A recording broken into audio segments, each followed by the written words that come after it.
Evolution, a deliberate yet subliminal process for all but humankind. We cannot wait. It's one small step for man, one giant leap for mankind. He's on the move. That's cool.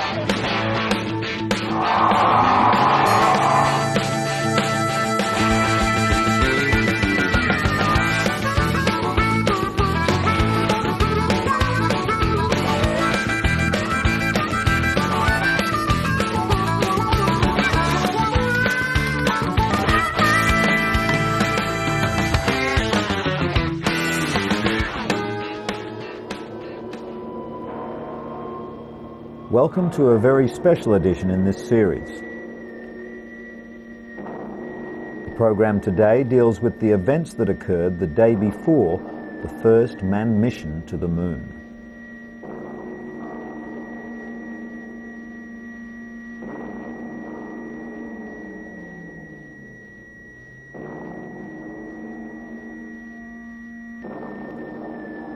Apollo 11, 15 July 1969, Cape Kennedy, Florida, the night before the big day.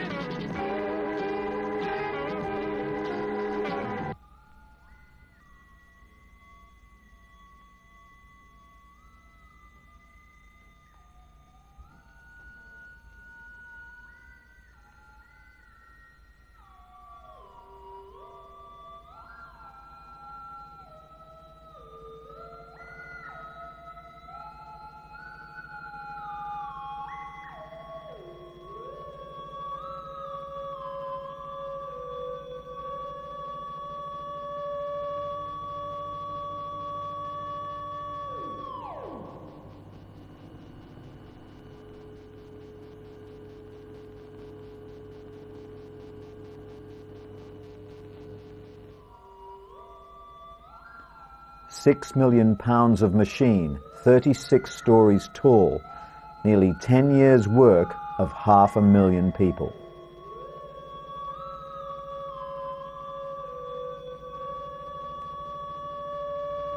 Through the night, it was checklisted, double-checked, electronically monitored, computerized, televised, dehumanized of human error.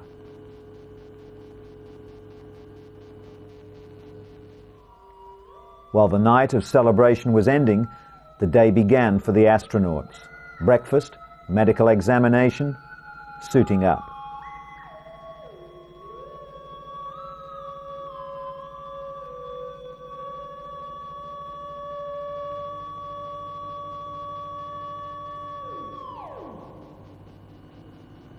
Neil Armstrong, Commander, Apollo 11. Edwin Buzz Aldrin, Lunar Module Pilot. Michael Collins, Command Module Pilot.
Far across the Indian River, 12 miles away, the rocket.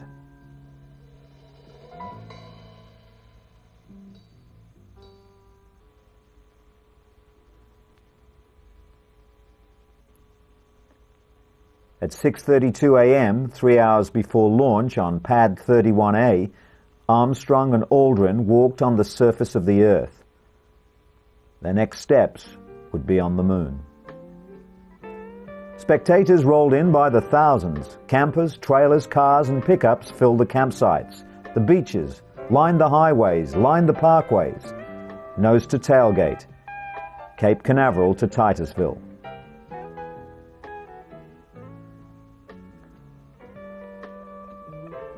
Very satisfactory for launch this morning. A thin cloud cover of about 15,000 feet. Temperature at launch time expected to be about 85 degrees Fahrenheit. T-minus 1 hour, 29 minutes and 30 seconds and counting.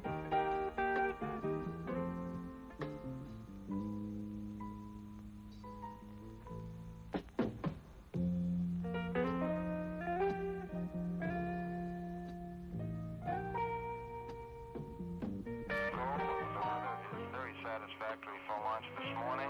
A thin cloud cover about 15,000 feet. Temperature at launch time expected to be about 85 degrees. T-minus 1 hour, 29 minutes, 30 seconds, and counting. This is Kennedy.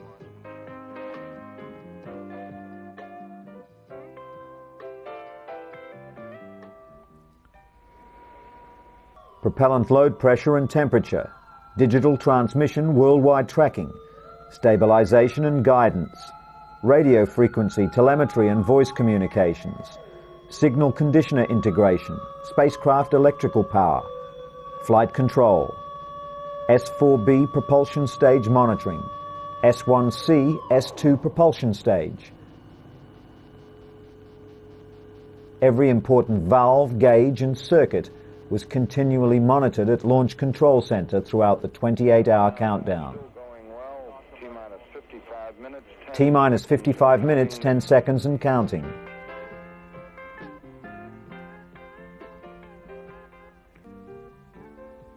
Among the 6,000 special guests were a vice president, an ex-president, 2 plane loads of the diplomatic corps from Washington, 205 U.S. congressmen, 19 governors, 30 senators, 50 mayors from cities across the country, movie celebrities and television personalities, and another 2 plane loads of dignitaries from Europe.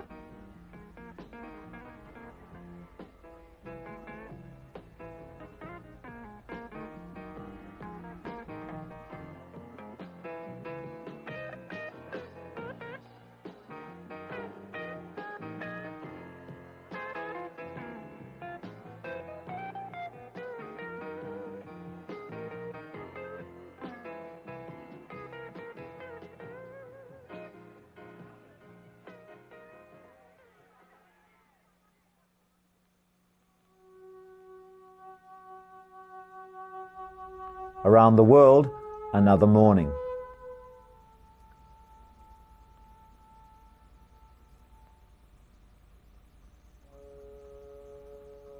Not so very different from the morning before or tomorrow morning.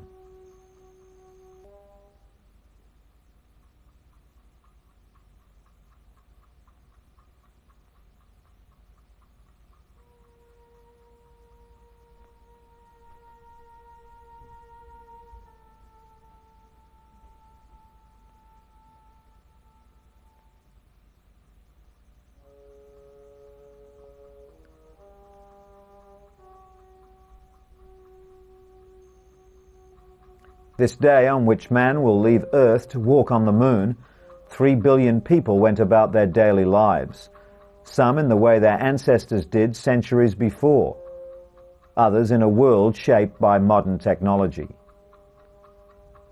It seemed that most people were unaware that this event might change the history of the human race, that this morning would be marked in history books and learned by their children's children.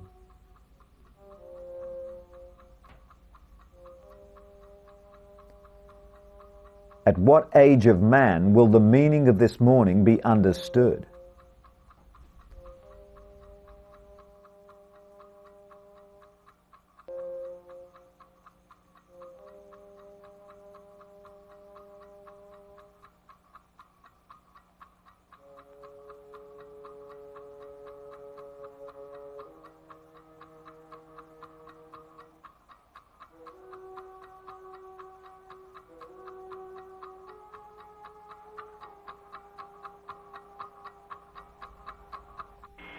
This is Apollo Saturn Launch Control. Apollo Launch Control announced that they've passed the 6-minute mark in their countdown for Apollo 11 to land the first men on the moon.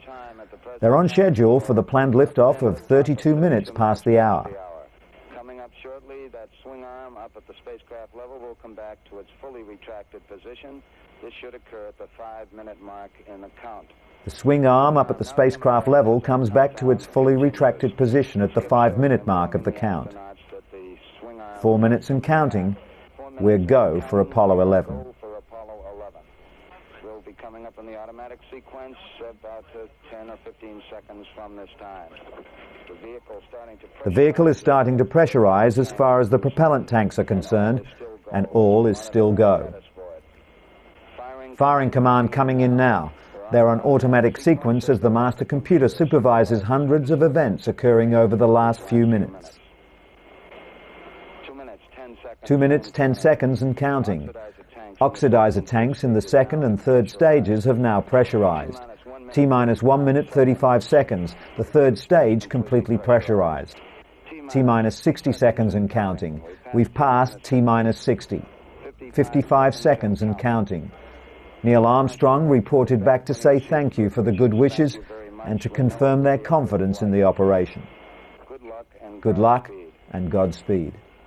40 seconds away from the Apollo 11 liftoff. All the second stage tanks now pressurized. 35 seconds and counting. We're still go with Apollo 11. 30 seconds and counting. The astronauts report that it feels good. T-minus 25 seconds. 20 seconds and counting. T-minus 15 seconds. Guidance is internal. 12, 11, 10, 9. Ignition sequence starts. 6.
Stand by for Mode 1 Charlie. Stand by for Mode 1 Charlie.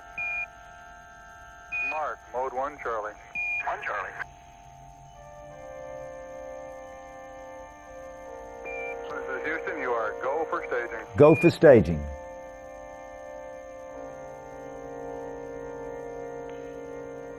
Board cutoff. Come in, board cutoff.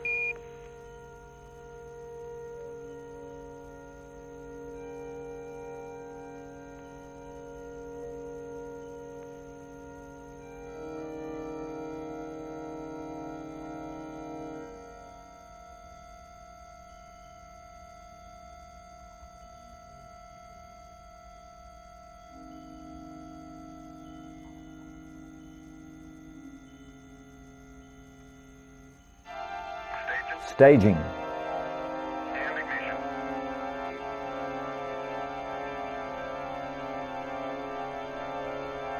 All engines go. You're looking good. Go, all engines, you're looking good. Roger, you're loud and clear, Houston.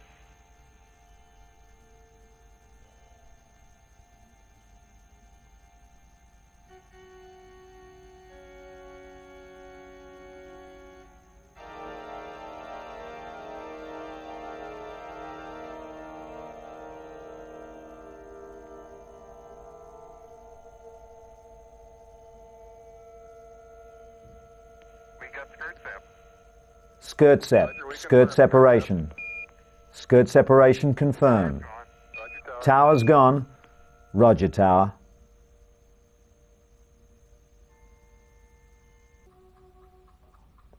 When Apollo was safely underway, control of the mission was switched to Houston. The months of tightly focused work at the Cape were over. It could be said that this was the culmination of the dreams and fantasies of men and women over 25 centuries of recorded time.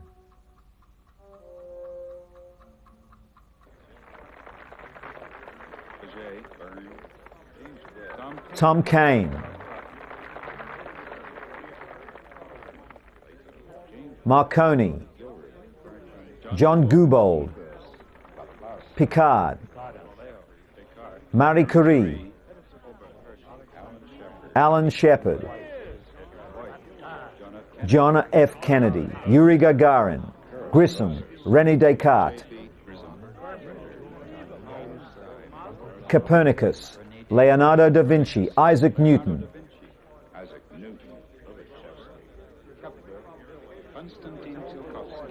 Albert Einstein,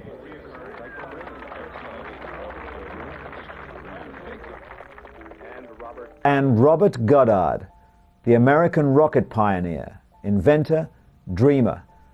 They called him the Moon Man and laughed, but on his own he went ahead designing, inventing and testing. His first proving grounds were on his Aunt Effie's farm in Albury, Massachusetts. The neighbors complained.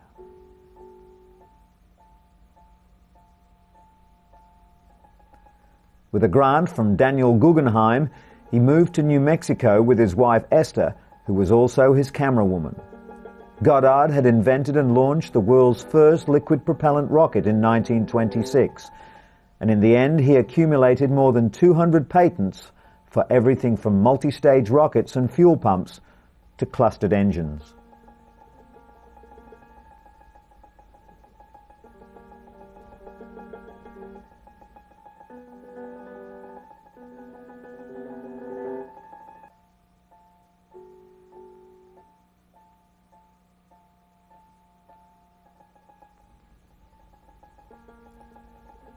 By the year 1930, his rockets achieved a speed of 500 miles per hour and an altitude of 2,000 feet.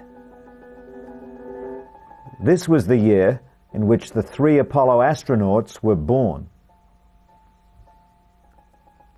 Goddard had a vision of the age of space, but the world was too slow to make it happen before his death. Thank you, Robert Goddard, for your inventiveness and perseverance.